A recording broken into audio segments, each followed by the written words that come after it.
Nos próximos capítulos de Vale Tudo, a tensão entre Afonso e Maria de Fátima atingirá o ponto máximo quando a verdade sobre o caso extraconjugal da jovem vier à tona. Tudo começará quando o filho de Odete flagrar com seus próprios olhos um beijo apaixonado entre Fátima e César. O impacto será imediato. Tomado pela raiva, Afonso partirá para cima do rival sem pensar duas vezes, desferindo socos violentos que farão o amante cair no chão, atordoado, com a boca cortada e sangrando. Enquanto César tenta se recompor, Fátima, tomada pelo pânico, tentará se aproximar do marido para minimizar o estrago. Com voz trêmula, alegará que tudo não passou de um deslize, um momento de fraqueza que jamais se repetiria. Mas Afonso, ainda com o coração acelerado, não acreditará em uma única palavra. Mais tarde, já em casa, o clima será de pura tensão. Afonso, com expressão fechada, iniciará o acerto de contas. Ele revelará que não se trata apenas do beijo que viu naquele dia. Ele já vinha desconfiando de algo há muito tempo. Você achou que podia me enganar pelo resto da vida? Dirá, encarando-a com firmeza. Eu falei com a dona do apartamento, Fátima. Descobri que você mantém aquele lugar alugado desde que voltamos de Paris. Você nunca terminou com esse cara, não é? Fátima, tentando ganhar tempo, desviará o olhar. Afonso, implacável, revelará ainda mais informações. Soubera por sardinha que César passou meses na Europa justamente durante a lua de mel deles. A linha do tempo não deixava dúvidas. Me diz uma coisa, esse filho que você está esperando é meu? Questionará com a voz embargada. Fátima, sem um pingo de constrangimento, responderá. Pode ser seu, mas também pode ser do César. Eu ainda não sei. O silêncio que se seguirá será cortante. Afonso respirará fundo, como se tentasse conter a explosão que sente por dentro. Então vocês estão juntos há mais tempo do que eu imaginava, concluirá ele. Eu estava me sentindo muito sozinha, responderá a vilã com um tom hipócrita, quase teatral. A paciência de Afonso se esgotará. Ele se aproximará rapidamente, agarrando Fátima pelos braços e chacoalhando-a, como se tentasse arrancar a verdade à força. Chega! Para de mentir! Acabou! Será que você não pode ser sincera pelo menos uma vez na vida? Fala a verdade! Por que você casou comigo? Sem mais disfarces, Fátima deixará cair a máscara. Com um olhar frio e direto dirá: por dinheiro. A confissão cairá como uma bomba no ambiente. Afonso recuará um passo, atônito, mas ela não parará por aí. Você tá me julgando porque para vocês tudo sempre foi fácil. Vocês nasceram cercados de luxo, nunca souberam o que é lutar para ter alguma coisa. Tem muita gente que se arranja com um casamento rico, e daí? Dirá, com uma frieza quase desafiadora. Vai dizer que eu não te fiz feliz? Que não foi bom ter uma mulher disponível o tempo inteiro, sorrindo para tudo o que você queria? Cada um faz o que pode, Afonso. Afonso ficará boquiaberto com o descaramento dela. Mesmo desmascarada, Fátima seguirá se justificando. Eu me casei por dinheiro, sim, mas eu me esforcei para te fazer feliz. E por um lado, eu consegui, porque você só descobriu agora. Ou você acha que é fácil acordar às 4 da manhã para correr? Ou fingir que gosta das mesmas coisas que você? Eu me esforcei, Afonso. O cinismo dela aumentará a indignação dele. Mas Fátima não dará espaço para qualquer réplica. Não é justo eu sair dessa história toda sem uma recompensa. Eu ia te contar a verdade porque você é uma boa pessoa. Mas não se engana. Se eu tivesse o seu dinheiro, não ia dar nem bom dia para as pessoas. Eu só estava esperando mais 3 meses, por causa daquela porcaria de pacto pré-nupcial que vocês me obrigaram a assinar. Afonso, sem palavras, sentirá o peso de cada frase como um golpe. A mulher que ele acreditava amar, e que dizia amá-lo, confessava sem nenhum arrependimento que tudo não passara de um plano calculado para se dar bem às custas dele. O silêncio que se instala será tão intenso quanto o estouro inicial da discussão. Mas, dessa vez, carregado de uma certeza cruel. Nada entre eles poderia ser reconstruído. Afonso, ainda atônito, ficará alguns segundos encarando Fátima como se tentasse reconhecê-la. Mas já não visse a mesma mulher que um dia acreditou amar. O olhar apaixonado de outrora dará lugar a um vazio gélido, e quando ele finalmente encontrar forças para falar, sua voz virá carregada de desprezo. Então era isso. Todo esse tempo, eu fui apenas um degrau para você subir. Fátima, sem demonstrar remorso, cruzará os braços e levantará o queixo, como quem assume a vitória. Eu não vou pedir desculpas. Fiz o que precisava. Se você quiser me chamar de interesseira, que chame. Mas não me venha com esse discurso de moral, porque no fundo todo mundo nesse seu mundo age assim. A diferença é que eu não escondo. O comentário inflamará ainda mais a raiva de Afonso. Ele se aproximará lentamente, com passos firmes, e dirá, olhando nos olhos dela: "A diferença, Fátima, é que alguns de nós ainda têm caráter." Ela soltará uma risada curta, quase debochada. Caráter? Isso não paga conta, Afonso. As palavras dela ecoarão na sala como uma sentença. Afonso passará as mãos pelo rosto, tentando conter a fúria. Sabia que, se ficasse mais um minuto ali, poderia fazer algo de que se arrependesse. "Arrume suas coisas", ordenará finalmente. "Quero você fora da minha casa hoje."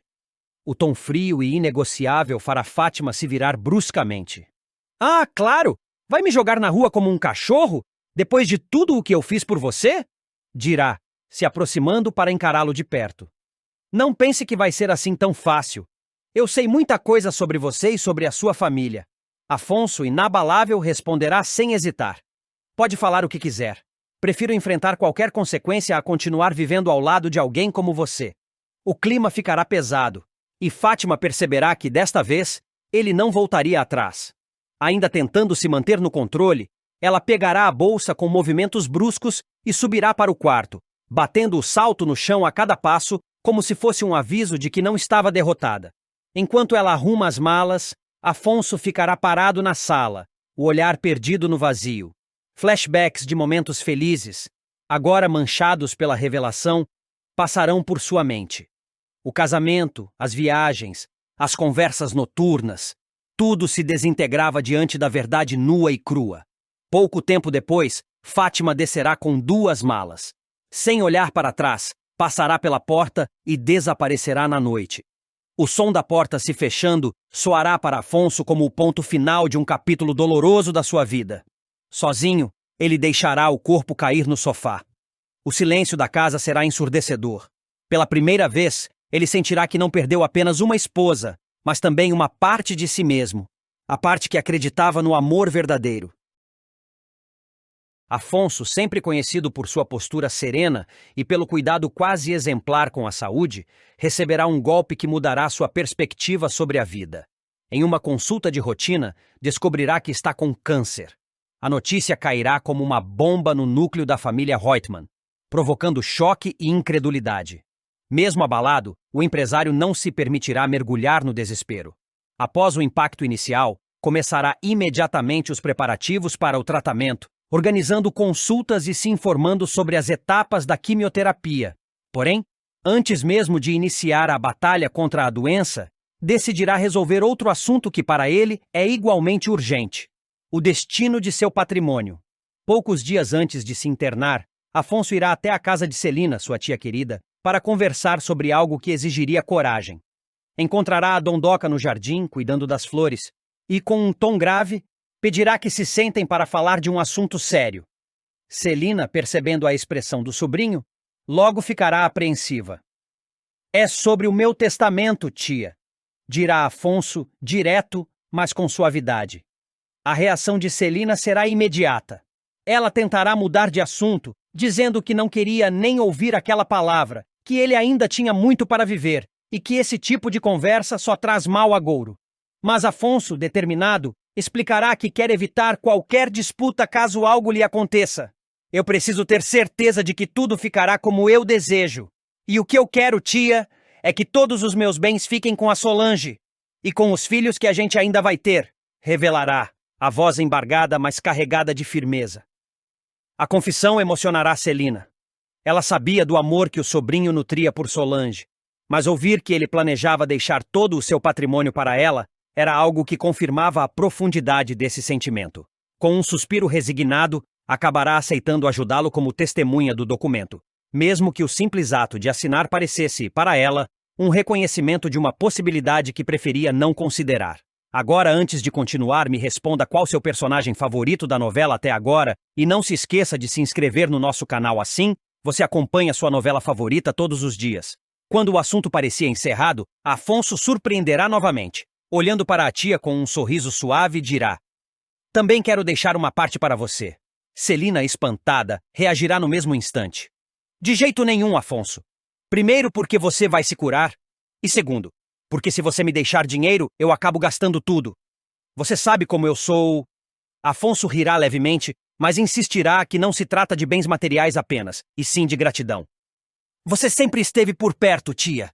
Quando eu penso no que é uma casa de verdade, no que é família, no que é lar, é isso aqui, é o que você me deu. Sempre me tratou como filho, mesmo quando não precisava. As palavras tocarão profundamente o coração de Celina, que, mesmo tentando manter a compostura, sentirá os olhos marejarem. Tentará desconversar, dizendo que só fez o que qualquer pessoa faria, mas Afonso não deixará barato. Não, tia, nem todo mundo faria. Eu sei que a vida nem sempre foi fácil para você, mas ainda assim, você sempre abriu espaço, sempre cuidou de mim como se fosse seu próprio filho. Isso não tem preço. O momento será carregado de emoção. Celina, mesmo se esforçando para manter o otimismo, sentirá o peso de uma possível despedida. No entanto, também perceberá que, naquele instante, Afonso não estava se entregando, mas sim se organizando para viver com tranquilidade o que quer que viesse pela frente. Antes de se levantar para ir embora, Afonso segurará a mão da tia com força, como quem deseja transmitir coragem e receber de volta a mesma energia. Tia, eu vou lutar, e quero que você lute comigo. Não é hora de tristeza. É hora de ter fé, afirmará, com um brilho decidido no olhar. Celina, tocada, prometerá estar ao lado dele em cada etapa, cuidando para que nada lhe falte e para que Solange também se sinta amparada. Quando Afonso se despedir, Celina ficará alguns instantes parada na varanda, olhando para o horizonte. Sentirá um misto de apreensão e orgulho.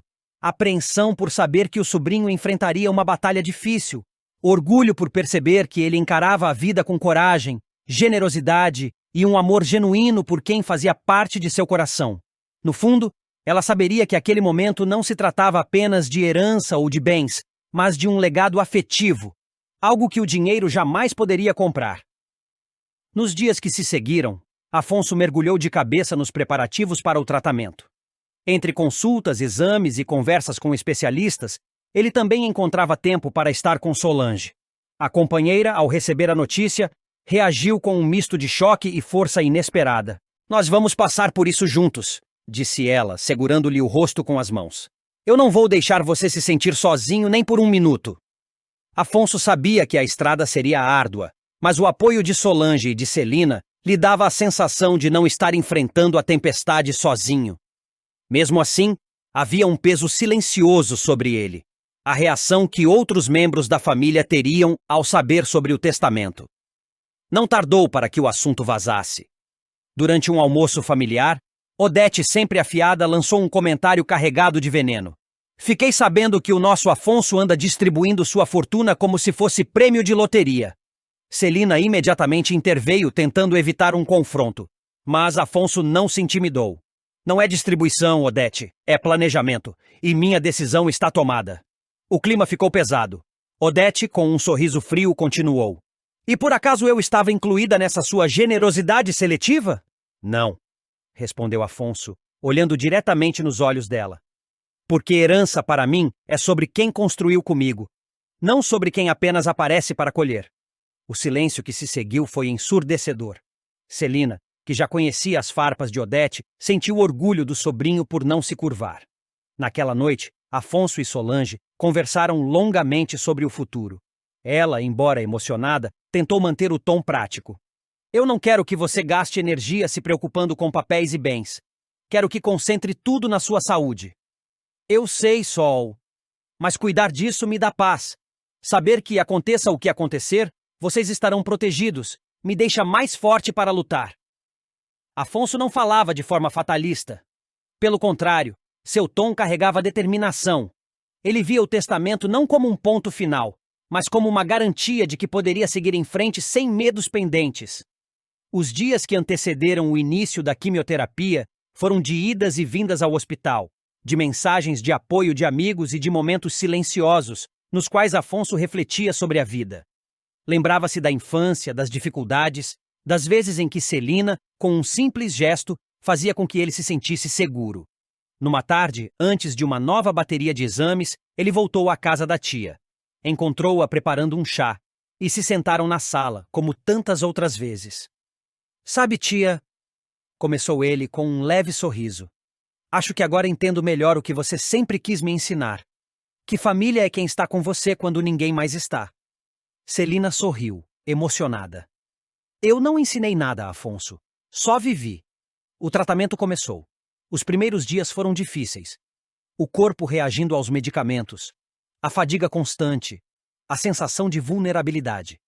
Mas Afonso se manteve firme.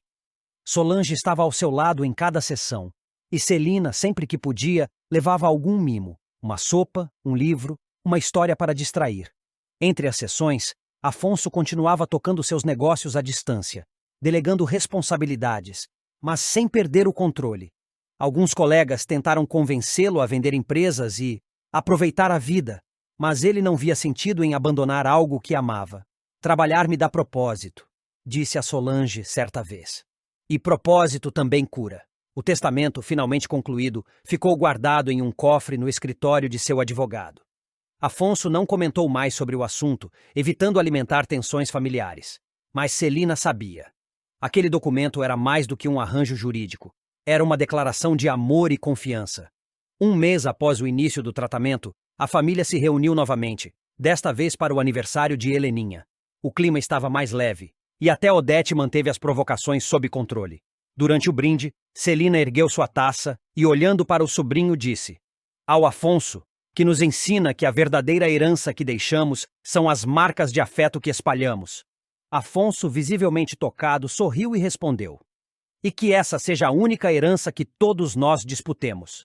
Todos riram, e por um breve momento, a tensão que rondava a família pareceu desaparecer.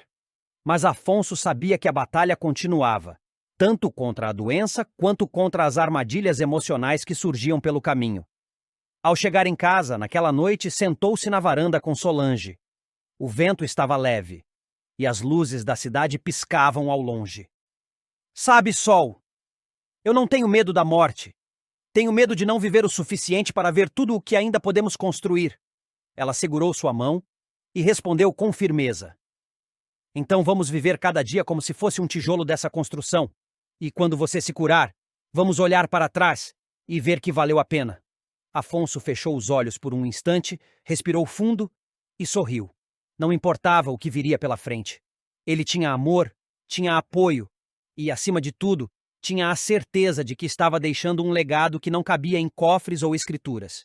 Era um legado de presença, cuidado e laços que, mesmo diante da incerteza, se tornavam ainda mais fortes. Celina finalmente encontrará o momento perfeito para acertar as contas com Odete e fará isso com gosto. Depois de anos sendo subestimada, humilhada e tratada como uma coadjuvante na própria vida, ela terá a oportunidade de esfregar a verdade na cara da irmã. E de quebra, ainda ajudar quem Odete mais detesta, Raquel. Tudo começará após a queda de Raquel.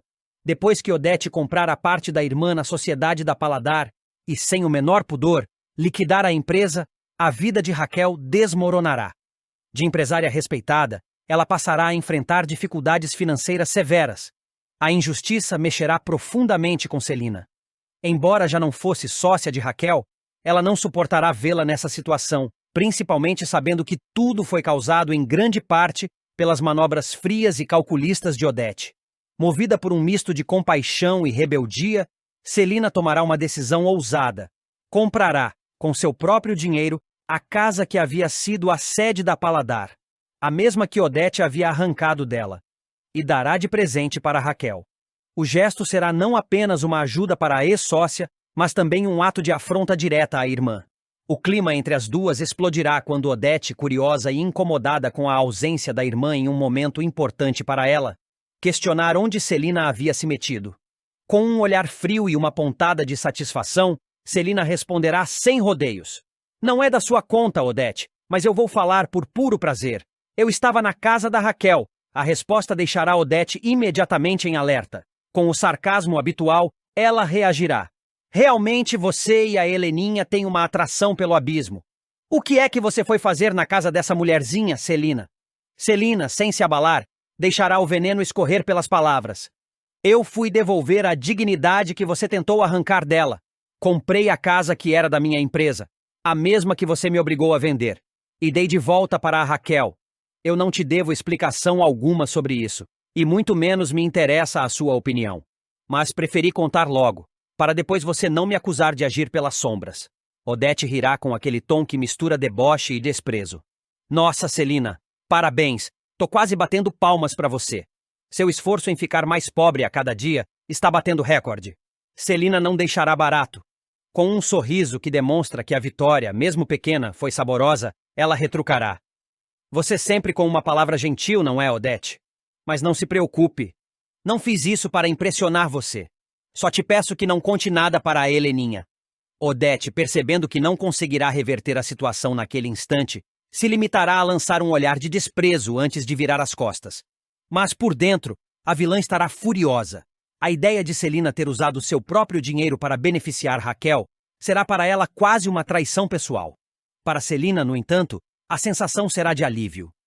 Pela primeira vez em muito tempo, ela terá agido de acordo com a própria consciência, sem se deixar intimidar pela sombra da irmã.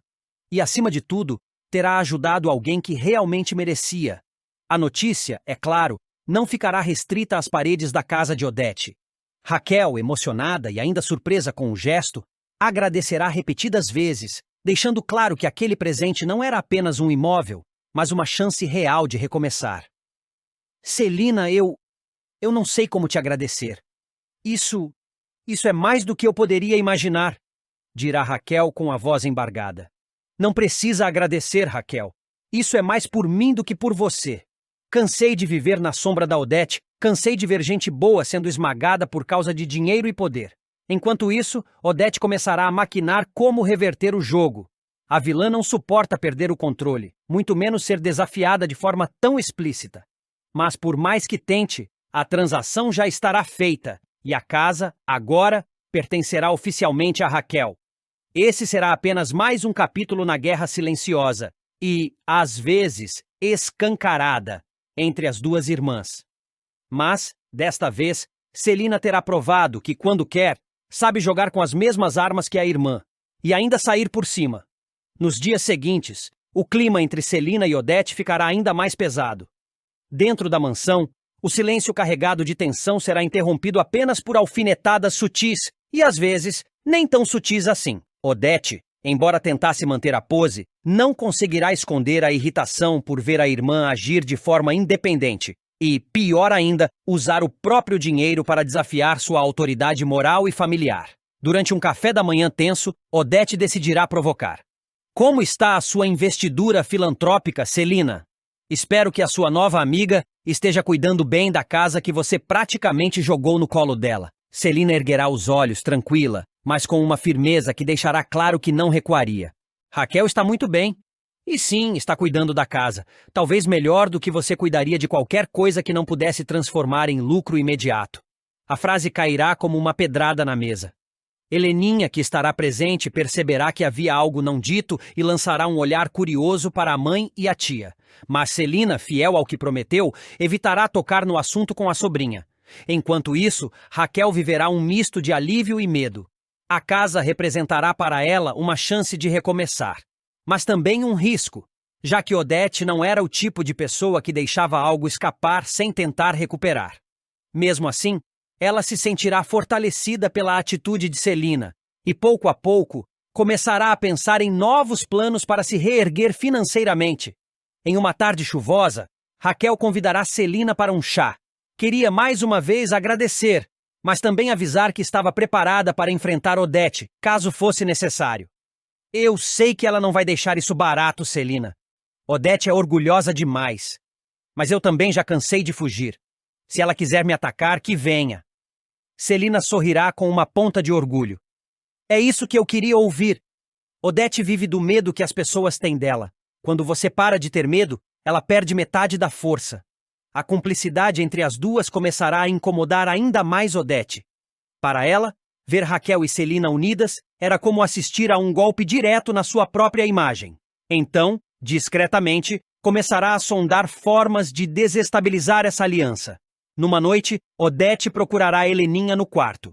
Com um tom falso de preocupação, tentará plantar dúvidas na cabeça da filha. Você sabia que a sua tia anda gastando dinheiro com causas perdidas? Perguntará, como quem comenta um detalhe irrelevante. Eu fico preocupada. O patrimônio da família não é infinito. Heleninha, desconfiada, retrucará. Causas perdidas, mãe. Ou você quer dizer a Raquel? Odete, percebendo que a filha estava mais atenta do que imaginava, mudará de assunto rapidamente, mas a semente da intriga já estará plantada. Celina, no entanto, não será pega de surpresa. Sabia exatamente do que a irmã era capaz. Por isso, começará a agir com mais cautela, evitando comentar sobre a ajuda a Raquel na frente de terceiros. Ainda assim, internamente, sentirá uma satisfação rara, como se pela primeira vez tivesse quebrado as correntes invisíveis que Odete sempre colocara ao seu redor. A tensão chegará ao auge em um jantar de família. Com todos à mesa, Odete, com o sorriso mais cínico que conseguia ostentar, soltará. Sabe, Celina, eu estava pensando. Quem sabe um dia você não resolve me comprar um presente também. Algo valioso, como você fez para certas amigas. O clima entre Maria de Fátima e Celina já estava carregado de desconfiança, mas a tensão atingiria um novo patamar quando a ex-governanta resolvesse apresentar um documento que mudaria o rumo da história. Com um ar vitorioso, Celina colocaria sobre a mesa um exame clínico que, segundo ela, comprovaria que Afonso era estéril. Está aqui, Fátima. A prova de que o seu queridinho nunca poderia ser pai de ninguém, diria com um sorriso frio. Fátima, ao ler o laudo, sentiria o sangue gelar. O impacto era imediato. Se o exame fosse verdadeiro, a gravidez que ela carregava não poderia ter nada a ver com Afonso. A verdade, então, a forçaria a admitir que o pai biológico do bebê só poderia ser César. Por alguns instantes, ela ficaria muda, tentando processar o golpe que Celina acabara de desferir. Isso é impossível, murmuraria, tentando esconder o nervosismo. Celina, por sua vez, não perderia a chance de cutucar. Aceite, Fátima. Você apostou alto e perdeu. Apesar de abalada, Maria de Fátima não era do tipo que se entregava facilmente. Uma pulga atrás da orelha começava a incomodá-la. Pouco depois, uma notícia chegaria aos seus ouvidos. Solange estava grávida e de gêmeos. Isso a deixaria intrigada. A ideia de que Afonso pudesse ser o pai da gravidez de Solange começava a fazer sentido, mesmo com o exame nas mãos de Celina dizendo o contrário. O raciocínio era claro para Fátima. Se o exame fosse verdadeiro, não havia possibilidade alguma de Afonso gerar filhos. Mas algo não se encaixava. Solange e Afonso vinham se aproximando, e os boatos sobre uma relação entre os dois circulavam. Determinada a chegar à verdade, Fátima decidiu investigar por conta própria. Foi assim que, dias depois, ela apareceu diante da fachada discreta de um laboratório de análises clínicas. O mesmo onde, segundo Celina, o exame havia sido realizado. Fátima entrou decidida com seu sorriso calculado e foi direto ao balcão. Boa tarde. Eu queria confirmar se um exame foi feito aqui, disse, deslizando o papel para a funcionária. A mulher atrás do balcão, de jaleco e expressão protocolar, olhou rapidamente para o documento e respondeu sem rodeios. Desculpe, senhora, mas não posso fornecer informações sobre pacientes. É confidencial. Informação de paciente é sigilosa. A não ser que a senhora tenha uma procuração, não há como eu falar nada. Fátima, sem perder a compostura, inclinou-se levemente sobre o balcão. Olha, eu só preciso saber se esse exame foi mesmo feito aqui. Não quero detalhes, só uma confirmação. A funcionária balançou a cabeça. Eu já expliquei. Não posso falar nada. Posso ser presa por isso. Foi então que Maria de Fátima abriu sua bolsa com calma, como quem procura um batom, mas de dentro tirou um maço de notas de R$ 100. As cédulas novas chamaram a atenção imediatamente. E agora? Vai me ajudar? Perguntou, erguendo uma sobrancelha. A funcionária hesitou por alguns segundos, olhando ao redor para se certificar de que ninguém estava prestando atenção. O dinheiro falava mais alto. Com um suspiro de rendição, ela pegou o documento da mão de Fátima e se afastou, indo até uma sala nos fundos. Alguns minutos depois, voltou carregando um envelope pardo. Aqui está, todo o histórico de exames do paciente que você quer. Fátima entregou o dinheiro discretamente, com um sorriso debochado. Arrasou, querida. Esse foi o dinheiro mais fácil da sua vida. A funcionária, ainda com ar nervoso, tentou disfarçar. Precisando de mais informações, é só me procurar. Mas não diga que fui eu. Fátima não respondeu. Apenas se afastou e encontrou um canto discreto na recepção, onde se sentou com o envelope no colo. Suas mãos tremiam levemente enquanto abria o pacote e começava a folhear as páginas. O que encontrou fez seu coração disparar. Não havia qualquer registro que indicasse que Afonso fosse estéril.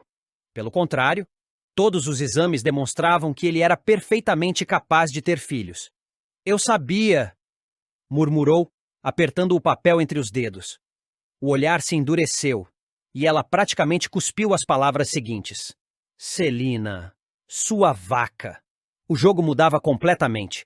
Aquela informação era um trunfo que Maria de Fátima pretendia usar no momento certo. Agora ela tinha a prova de que Celina havia forjado ou manipulado o exame para afastá-la de Afonso e para encobrir a verdade sobre Solange. A mente de Fátima já trabalhava rápido, arquitetando os próximos passos. Sabia que não poderia revelar de imediato que tinha o documento, pois isso estragaria o elemento surpresa. Precisava encontrar o momento certo para confrontar Celina, preferencialmente quando mais gente pudesse presenciar o baque. Enquanto caminhava para fora da clínica, ainda segurando firme o envelope, ela não conseguia esconder um sorriso de satisfação. A desconfiança havia se transformado em certeza. Afonso não apenas não era estéril, como provavelmente era o pai dos gêmeos que Solange esperava. Naquele instante, Maria de Fátima sentia que recuperava o controle da situação. Não importava o quanto Celina tentasse manipular as cartas. Agora ela tinha um as na manga. E, como sempre, pretendia jogar com ele da forma mais calculada possível. A cada passo que dava pelas ruas, o plano se solidificava. Primeiro, ela precisava garantir que Solange confirmasse publicamente a paternidade. Depois, faria com que a revelação sobre a falsidade do exame explodisse na cara de Celina. E, para completar, deixaria Afonso com uma dívida emocional impagável para com ela. Mas, no fundo, Fátima também sabia que estava mexendo em um vespeiro perigoso. Se Celina havia tido coragem de falsificar documentos e manipular exames, poderia muito bem tentar algo ainda mais ousado para se proteger. A guerra entre as duas estava apenas começando, e dessa vez, Maria de Fátima não estava disposta a perder. Quando chegou em casa, guardou o envelope em um local seguro, revisando mentalmente cada detalhe do que havia descoberto. Tocou no papel como se estivesse acariciando um troféu, ciente de que aquele pedaço de prova poderia mudar tudo. E, enquanto olhava para o próprio reflexo no espelho, falou em voz baixa, quase como um juramento. "Ninguém mexe comigo e sai impune." O silêncio da sala parecia compactuar com sua determinação. A partir daquele momento, o destino de Celina, Solange e até de Afonso estava selado, e Maria de Fátima estava pronta para puxar os fios e fazer todos dançarem conforme a sua música. A situação entre Odete Reutemann e Ana Clara atinge um novo patamar de hostilidade. Depois de oficializar seu casamento com Leonardo, mesmo sem o consentimento pleno dele, Ana Clara acha que está no controle. A decisão provoca a fúria da poderosa empresária, que enxerga na união uma afronta e uma ameaça direta aos seus planos. Para complicar ainda mais o cenário, Ana Clara se aproxima de Heleninha, tornando-se sua confidente. A amizade inesperada incomoda Odete, que sabe que qualquer informação mal colocada pode se transformar em munição contra ela. Quando descobre que Afonso está com leucemia e que Leonardo é um doador compatível, Ana Clara vê uma oportunidade de ouro. Usando o segredo como arma, ela começa a pressionar Odete, exigindo mais dinheiro para manter a boca fechada. Mas a ricaça não é mulher de se deixar encurralar. Em uma visita calculada, Odete aparece na casa de Ana Clara. O tom é cortante. "Eu já cansei das suas ameaças." Dispara. "Tive uma relação ótima com a sua avó durante anos, mas você parece não ter herdado a mesma inteligência." Ana Clara, altiva, rebate. "Já falei que não sou a minha avó, dona Odete. Não vou ficar trancada nessa casa cuidando do seu filho até ele morrer." "O que você quer, afinal?" questiona Odete, estreitando os olhos. "Quero um enfermeiro para dividir o trabalho comigo", responde a jovem sem hesitar. Odete solta uma risada seca. "De jeito nenhum. Vou colocar mais uma pessoa nessa casa para me chantagear?" Ana Clara então vai direto ao ponto. "E o dinheiro que o Leonardo tem direito?" É nesse momento que Odete vira o jogo. Sua voz fica ainda mais fria. "Você sabe que pode ser presa, não sabe? Casar-se com uma pessoa incapaz, sem o consentimento dele, é crime." Ana Clara arregala os olhos. "Do que a senhora está falando?" "Do meu filho", diz Odete pausadamente. Ele está morto, Ana Clara.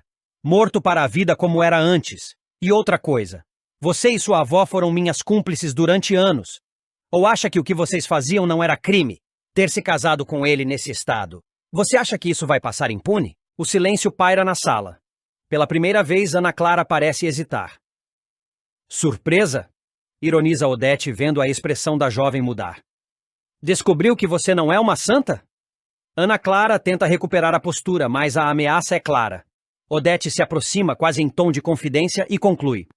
Pare de tentar me chantagear. Está entendendo? A tensão fica suspensa no ar. Ana Clara sabe que com Odete qualquer passo em falso pode significar a ruína. Ou até mesmo a prisão.